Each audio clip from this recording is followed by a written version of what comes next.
Série A Didática das Provações. A provação tipológica da angústia de Jacó. Ah, que grande é aquele dia, e não há outro semelhante. É tempo de angústia para Jacó. Ele, porém, será livre dela. Jeremias 30, 7. O livro do profeta Jeremias foi escrito por volta do ano 630 a 580 a.C. Portanto, cerca de 1000 anos depois da morte de Jacó, 1641 a.C. Essa é, sem sombra de dúvidas, uma referência profética a acontecimentos relacionados ao povo de Deus do fim dos tempos, que, a exemplo de Jacó, também enfrentará um período curto de extrema angústia, conforme descrito a seguir.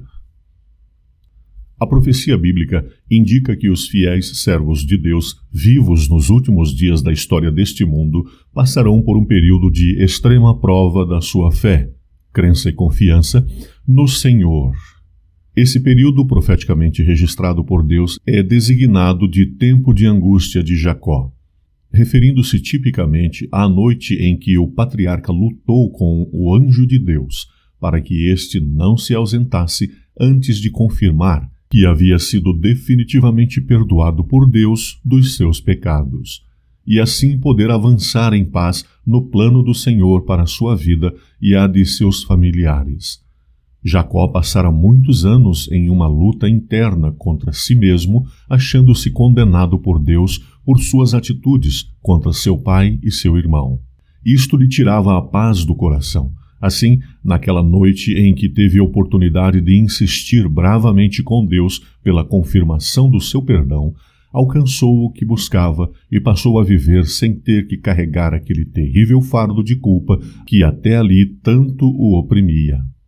A profecia bíblica quanto a esse tempo de severa angústia para o povo de Deus encontra-se registrada em Jeremias 30, verso 7, conforme descrito anteriormente.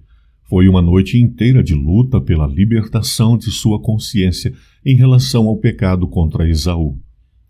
Ele ansiava pela libertação definitiva do seu peso de culpa e da possibilidade de vingança do seu irmão, que inclusive vinha ao seu encontro com um batalhão de guerreiros armados. Todas aquelas vidas que acompanhavam Jacó no seu retorno estavam sob sua responsabilidade, e ele tinha em mente que todos seriam violentamente mortos pela espada de Esaú, e isto lhe pesava tanto na mente e no coração que ele atribuiu a si mesmo a culpa por esse eventual morticínio. Somente uma solução pareceu-lhe adequada: recorrer a Deus como única saída para o problema. Afastou-se dos familiares e dos servos e ficou sozinho naquela noite que precedia o encontro com seu juiz para dedicar-se à oração. Confessa o seu pecado e com gratidão reconhece a misericórdia de Deus para com ele, ao mesmo tempo em que com profunda humilhação pleiteia o concerto estabelecido com seus pais e as promessas a ele mesmo feitas na visão noturna de Betel e na terra de seu exílio. Chegara um momento crítico em sua vida. Tudo está em jogo. Nas trevas e solidão, continua ele a orar e a humilhar-se perante Deus. O Grande Conflito, página 618. A escritora Ellen White, em 1884, amplia para nós maravilhosamente os fundamentos da fé presentes nesse episódio da seguinte forma: o caminho da libertação do pecado é a crucifixão do eu e conflito com os poderes das trevas. Ninguém se desanime em vista das provas cruéis a serem enfrentadas no tempo da angústia de Jacó, que ainda se encontra em sua frente. Devem trabalhar diligentemente, ansiosamente, não para aquele tempo, mas para hoje. O que necessitamos é ter conhecimento da verdade como é em Cristo agora e agora uma experiência pessoal. Nestas preciosas horas de graça, temos uma experiência viva e profunda a adquirir. Formaremos assim um caráter que assegurará nosso livramento no tempo da angústia.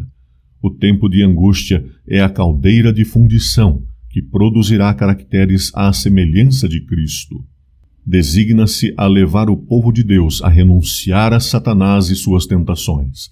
O último conflito, revelar-lhes a Satanás em seu verdadeiro caráter, o de um tirano cruel, e fará por eles o que coisa alguma poderia realizar ao erradicá-lo das afeições deles.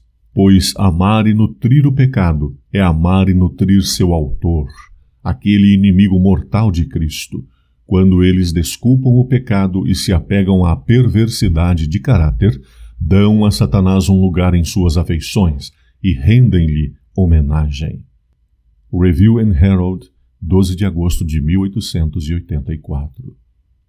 Da mesma forma, cada um dos fiéis servos do Senhor, que estiverem vivos nos momentos que antecedem a sua chegada, também entrarão em uma espécie de luta consigo mesmos e com o Senhor, numa angústia indescritível, que levará a pessoa a clamar desesperadamente por uma confirmação de que seus pecados foram realmente perdoados e de que não lhes sobrevirá a condenação eterna. Esse acontecimento tem uma grande finalidade: transformar definitiva e plenamente o caráter e a personalidade dessas pessoas à semelhança de Cristo, o seu Senhor. Naquele dia, diz o Senhor dos Exércitos, te tomarei e te farei como um anel de selar, porque te escolhi, diz o Senhor dos Exércitos. Ageu 2, 23.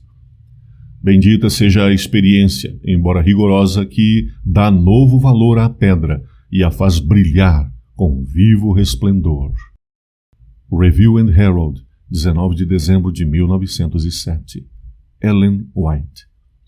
Dos vitoriosos dessa fase do fiel povo de Deus, registra-se uma espécie de identificação de quem são essas pessoas que venceram. Afinal, assim como venceu Jacó em sua noite de angústia, e eu disse-lhe, Senhor, tu sabes.